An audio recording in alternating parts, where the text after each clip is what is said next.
This exotic excursion into the electric traction delights of the Indian subcontinent begins on the island of Sri Lanka, the one-time British colony of Ceylon. For any visitor arriving by sea, their first view of the trams would be at the fort adjacent to the main jetty. Although most of the more wealthy Europeans alighting from the steamers opted to travel by car or rickshaw, some did board the waiting trams. Here a well-dressed crowd clambers first on board one of the original open-sided toast racks, and then onto one of the locally built centre entrance standards.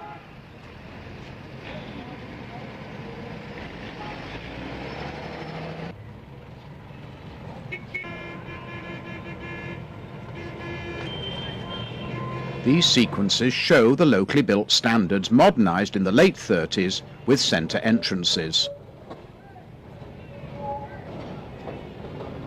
The compact 7.5-mile system dating from 1898 had been financed by British capital.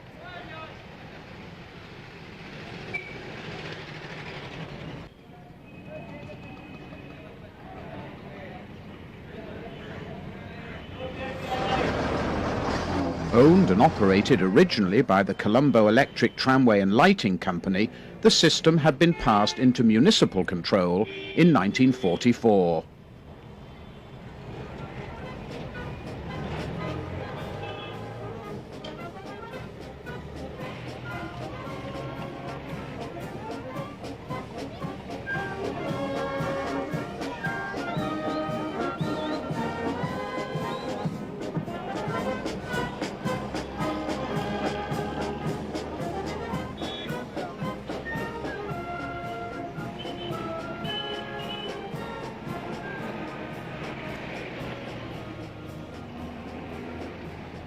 The original fleet consisted of 24 open crossbench two-axle cars.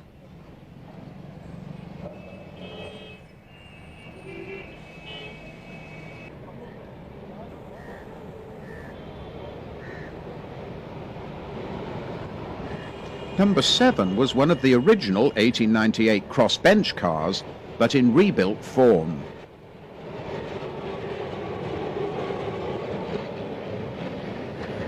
A two-class fare system was in force. Over the years, the fleet had undergone many alterations and additions, so that by the mid-50s there were 4 basic body designs.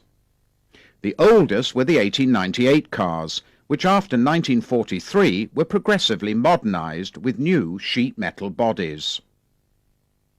They had interior longitudinal seating.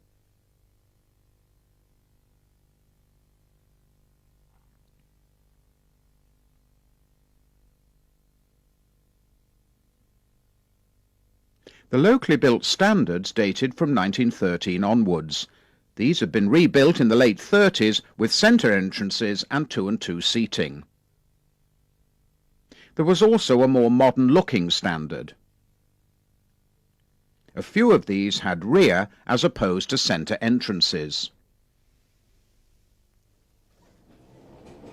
When the late Gwyn Thomas called in at Colombo during a voyage to Australia in the mid-50s, he made this unique record of the 2 surviving routes, the other, a short shuttle, having been absorbed into a new trolleybus route worked by British-built double-deckers. The city authorities had decided to replace its trams as early as 1950, and the first trolleybus route was actually completed during 1951.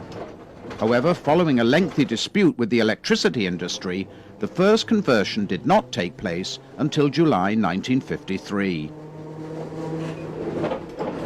Standing at the front of the car, Gwyn Thomas took this unique record of the run out to Grand Pass as the four-wheeler progressed slowly along the narrow streets. The whole network was double track, except for a very short length of single track outside the depot. While serving in the forces, several enthusiasts did visit Colombo in the years immediately after the war, by which time there was no sign of any of the handful of bogie cars which had entered service before 1914. Having obtained permission from the then manager, Richard Wiseman had toured the 13-road depot and works on the 15th of December 1945. He noted it was well equipped, with 6 roads given over to overhauls and storage. Owing to wartime shortages, out of a total fleet of 52 cars, only 32 were in service.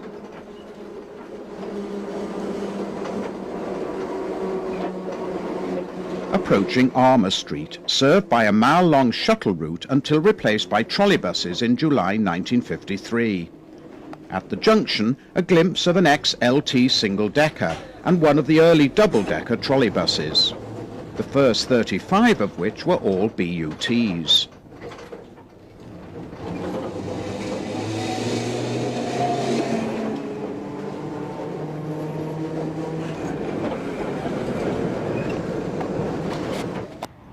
The terminus at Grand Pass was some 3 miles from the fort.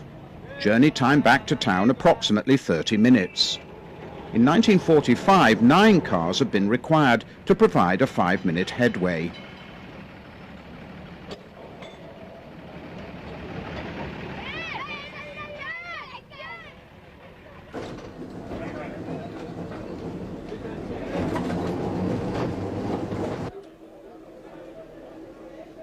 Shortly after Gwyn Thomas took these sequences, the government would nationalise all other road transport in 1957 except for the trams and trolleybuses, a move which undoubtedly hastened the demise of the remaining trams.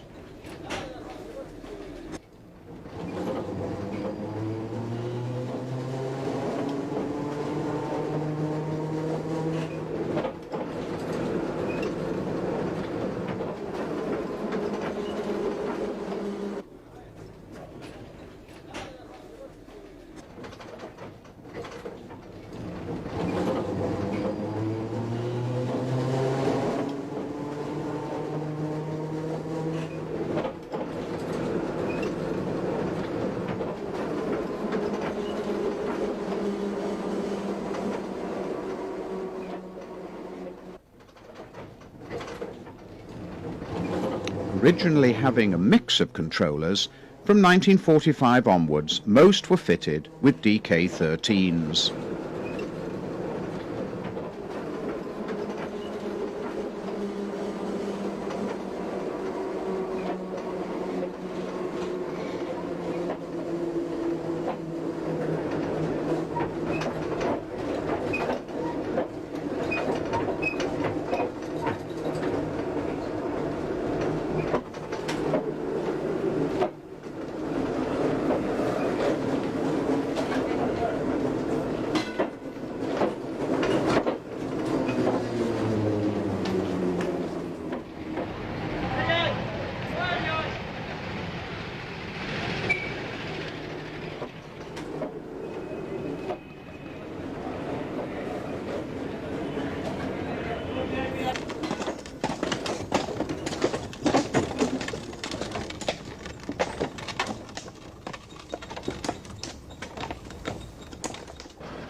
BUT trolleybuses had a mix of Weyman and East Lancashire bodies.